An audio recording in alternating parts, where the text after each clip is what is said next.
Hello, hi Audrey. Firstly, a huge welcome to India today.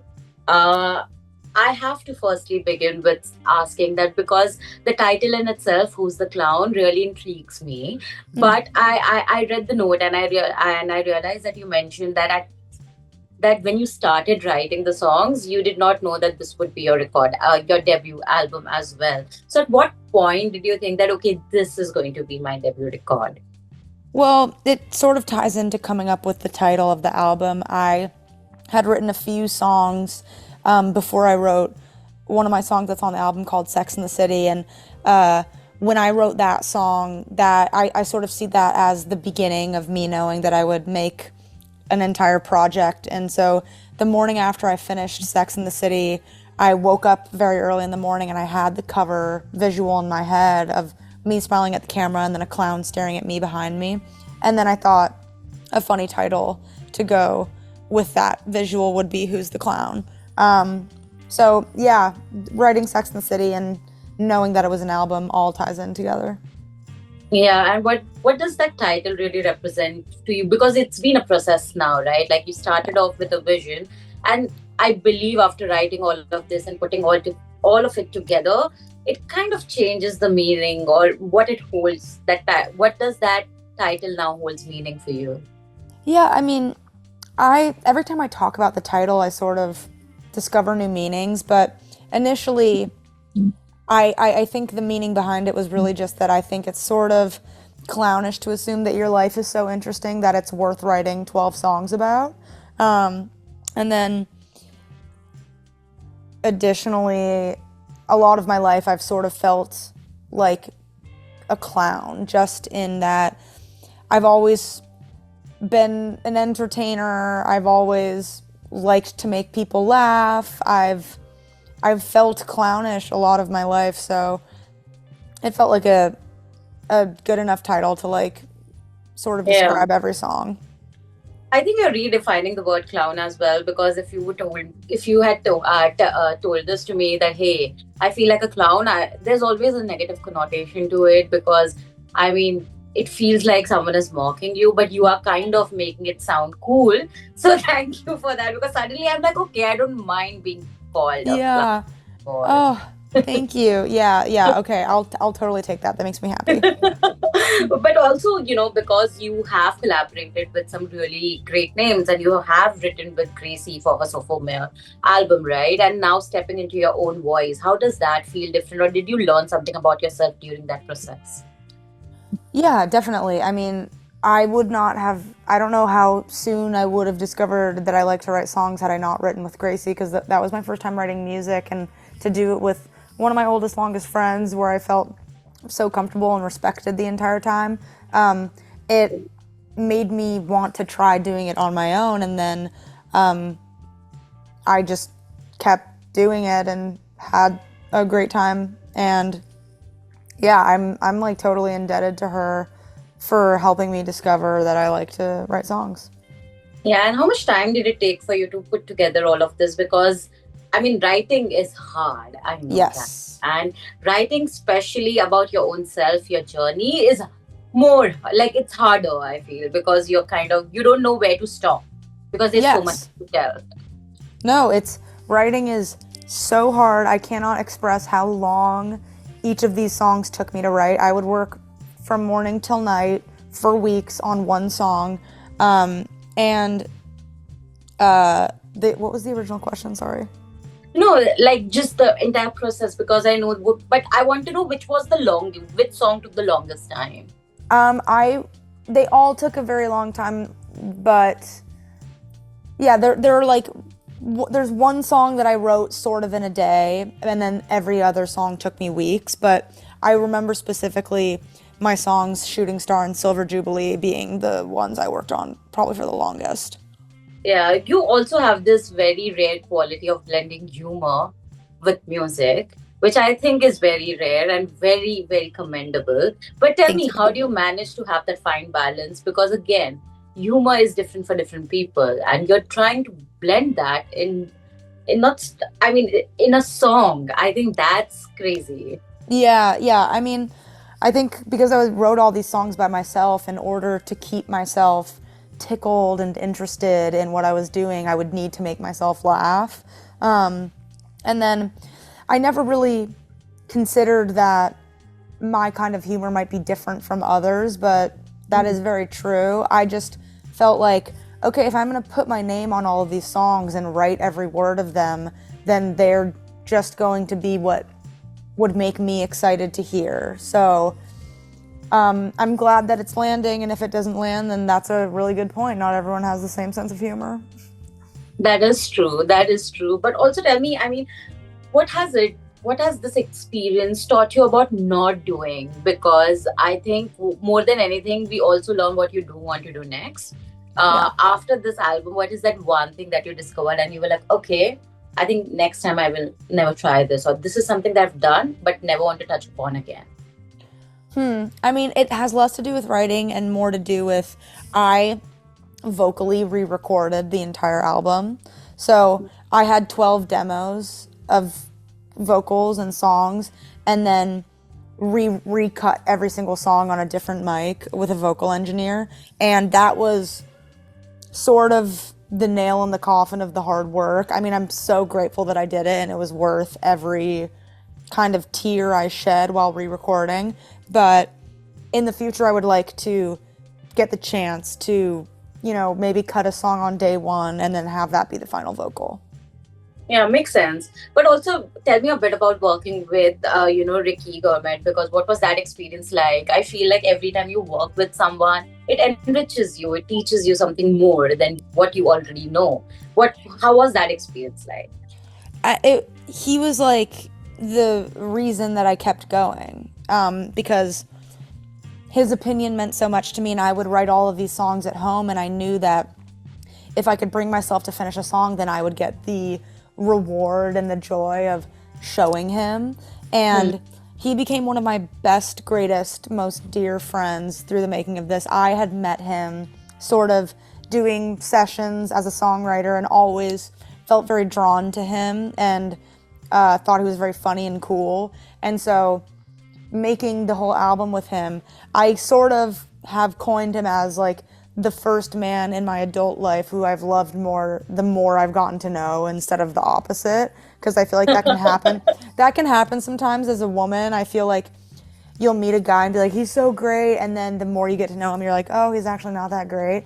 And it was just like the opposite experience with Ricky, where now having made an entire project with him, just really like the two of us from start to finish, I couldn't love him more. So he's awesome. But tell me, is it difficult sometimes to put words to your experience, because only you know what you've been through, and to like sort of put them into words and minimum words, and while keeping it entertaining, it's tough. Was there a point where you were like, should I do this? Should I continue this? Is it really something that I really want to say? Like, how do you deal with these dilemmas? I feel like if I ever didn't like a line or didn't like what I was saying, I would just rewrite it immediately. And no, I didn't really have the thing of questioning whether or not I should say something, because, I mean, I signed a record deal like halfway through the making of the album. So after that point, I knew that it would come out and it would, I was going to get support from a label, which was awesome. But honestly, there was no like private self of mine that I was trying to protect in the writing of this. So, yeah. Oh, no worries. Yeah. It didn't feel like I was protecting any part of myself in writing. I just was trying to write the best story I could and the funniest line that I could, and yeah. So I just wanted to also know, because I read somewhere that through your songs you wanted people to embrace themselves, the self that is awkward, the self that has felt unwanted at certain point in their life. I want to know, does it come from an experience where you were perhaps made to feel awkward about your own self, about feeling unwanted? Because it is, again, very personal. But I feel like there comes a turning point in everyone's life where you feel like, okay, this is what people have set a narrative for me, but I want to go ahead and smash it. Yeah, I mean, Totally. I grew up, boys didn't really have a crush on me. I felt, othered sometimes in a friend group, but then there were also points kind of in the same period of time where I felt like everyone wanted to be my friend and maybe my crush actually does like me. It's like I felt both feelings, but and I've also, I've been around in this like I've been sort of around the music industry for many years, but no one has ever really. I mean, it's not like everyone's always been so rude to me, but I've felt like a peg below because I'm not famous, because I'm not a writer, a songwriter, or an artist, or someone to care about for what I do. So I think that is a perspective that I wrote from a lot in this album, but at the same time, it's like that very feeling sort of forced me my whole life to look deep within myself and ask myself why why should I not let something like that dictate the way that I feel about myself? True. And I think that's where my self-confidence comes from. And I think you can be confident and uncomfortable at the same time and have insecurities, but also know your worth. It's like you don't have to be just one thing. Human beings are very complicated people. Like, we are complicated things. So I think you can have a million different feelings at once. Wow, I felt like you have put words to everything that I've been feeling of late. Like you're Oh, confident, but also feeling underconfident at times. And I think you've beautifully put it. oh, thank Um, you. but also, again, like you said, that you've been around in the music industry for that long, right? What is the Yeah. biggest change that you have seen? Because today I feel the industry is thriving globally. There's no more, the lines between borders have sort of like really blurred with K-pop really going global, and then we have American pop really. American pop was always huge, but I feel like now every other music, Latin music, Africa, everything is getting the kind of spotlight that it deserves. Yeah. How do you see that? I mean, in terms of like the K-pop, I've seen BTS and BLACKPINK in concert, and they were two of the most unbelievable shows I've ever seen in my entire life. And I do look into Latin music. Like, I'm not a huge fan necessarily, but that's just because of blind spots that I have.